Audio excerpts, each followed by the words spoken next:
Hey, I want to do a quick review of the Moji light by Black Diamond.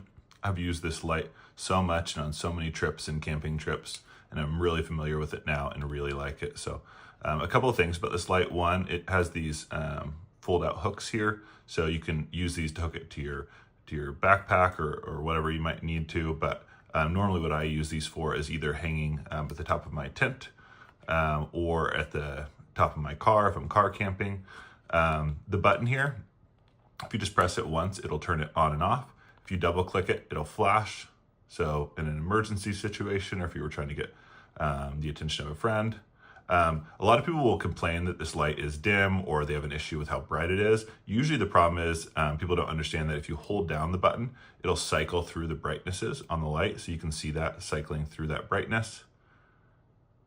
And then whatever brightness you end on is the brightness that it's going to turn on to next time. So it kind of has a little bit of a memory. If I turn that back on, it's right back to that. But if I just hold this down, immediately it'll start at the brightest. And then if I continue to hold it down, it'll dim. So that if you're in a tent or in a car and you don't want the brightest setting, you can dim that a little bit. But if you really need a brighter light, you can just hold down that button and you'll have a much brighter light. So it's one of my favorite little kind of lightweight lanterns. This is the battery version, so it just takes three AAAs right inside this compartment here. Really easy to replace the batteries on. I personally like battery options because I also take these on search and rescue missions. I always have extra batteries with me. So that's the Moji light by Black Diamond, one of my favorite lanterns.